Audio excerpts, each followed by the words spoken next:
Hey guys. Okay, so this morning I went to my first appointment with the psychiatrist, and I got two diagnoses. One from the 2-year resident who talked to me the whole time, and then the other from the practicing psychiatrist. And I mean, I agree with both of them. The resident diagnosed me with the OCD, anxiety, residual PTSD, and a touch of depression. But the psychiatrist, the practicing psychiatrist, said that he thought that it was all due to postpartum. He said depression, but I know they're interchanged a lot with, postpartum anxiety and postpartum depression, because it's more anxiety than it is depression. And there's a little depression in there because I'm so worn down from all of the anxiety constantly, and the thoughts that go through your head are pretty upsetting. But so what they're gonna do is they added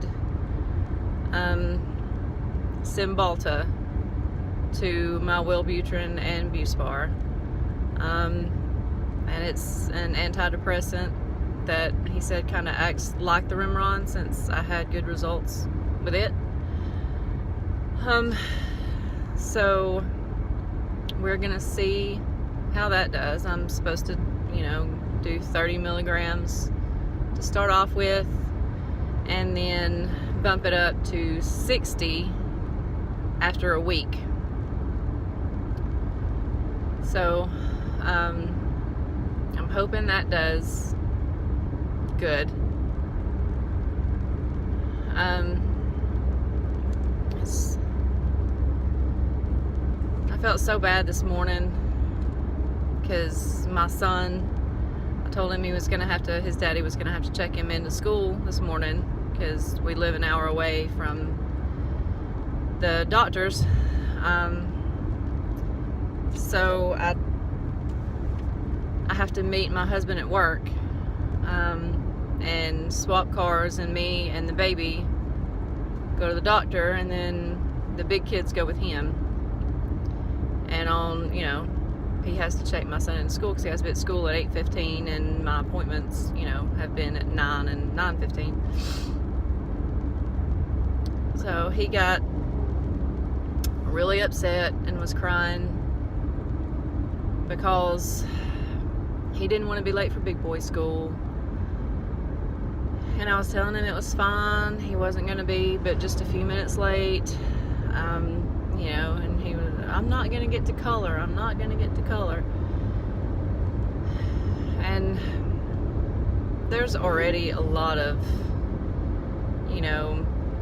guilt and, shame for women, that feel the way that we do. But, and then to have, and the kids don't understand, but it still just makes you feel so much more guilt, because it's like, because you're not okay, you're taken away from them.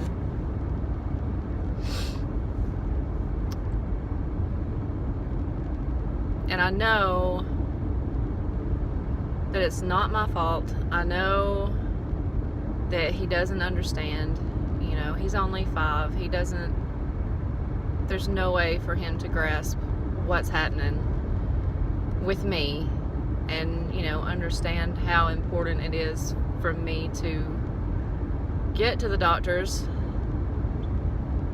But it's still just kind of adds another brick, on top of, what I already feel.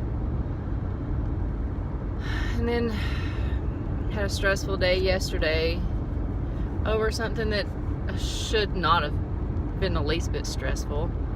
My husband's mother and grandmother wanted to take the kids kind of to a park that was kind of across the street and down a little bit and let them play, which surprisingly I wasn't very anxious about that. But when my husband left to go to work, I, swung by there to give his grandmother a ride because, she's late 70s. I think she's close to 80. So I knew she had already walked down there and then, playing with the kids.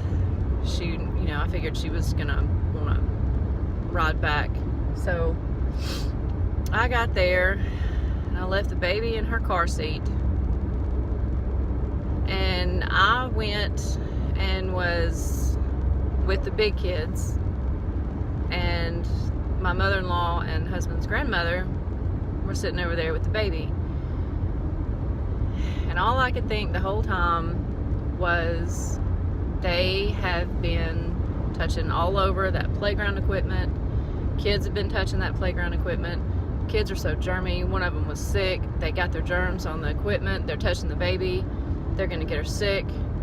Oh my God, she's gonna die. She's gonna catch something. And I mean, we were at a playground, and I mean, I don't even know that they touched the playground equipment, but it was, you would think that kids with Ebola had been, playing on the playground equipment. Like, that's how serious my brain told me that it was. So I had that, and then the kids were so happy. They, were talking about how much fun they had at the park, and I was happy for them that they had had so much fun. But then I had a pang of guilt with that because it was such a big deal that they went and played at the park when it shouldn't be a big deal, because they should go play at the park all the time. But because I'm so afraid that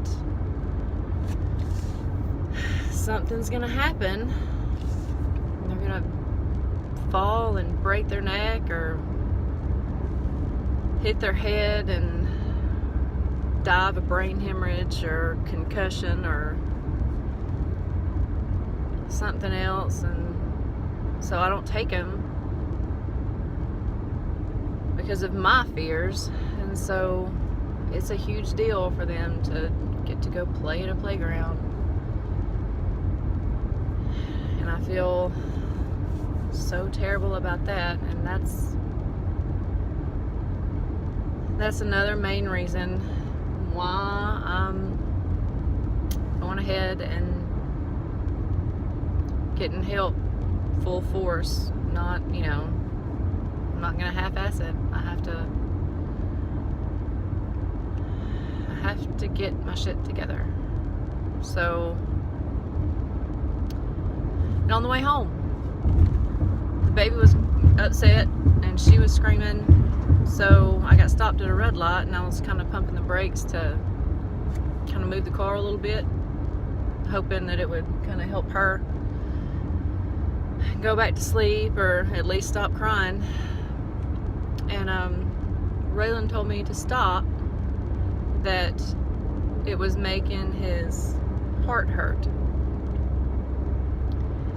So instead of going over in my head all the things that were most likely the issue, like him being 5 and not being able to really describe what he's feeling yet, or he's playing, so his muscles might be sore, and that might be what he's talking about. No, my head went to, he's fixing to have an aortic dissection and bleed to death. I'm gonna find him dead in the morning. He's gonna have a heart attack at 5 years old.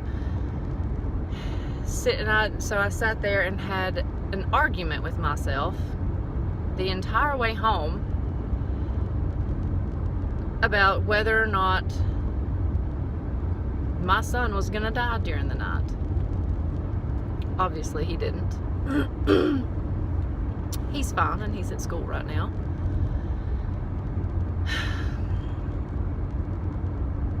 It's just, it's crap.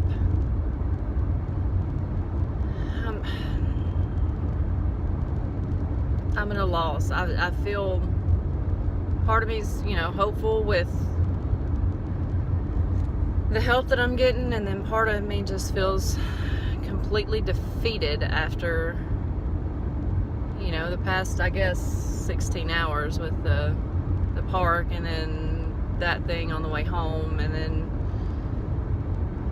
this morning with him upset because he was going to miss coloring time because of me. But I have to be okay with the fact that I'm doing everything I can to be okay for them, and to get to a more normal thought process where they can have a normal life, and then just pray that they haven't been affected by my fears, by my overactive fears and anxiety, because I definitely do not want this to be a learned behavior. And with, my son being 5 and already being an anxious child, I really don't want, I'm hoping it's not too late with especially him, because he's the oldest. He sees and understands more, and he's already kind of picked up and noticed some stuff, like when everybody was getting the flu, I was constantly reminding him, to wash your hands, don't get anybody's face, don't share anybody's food. Like, I was telling him that more than once a day, and not letting him get in the baby's face, which that's all of that is normal. But I think I took it a little bit further than normal.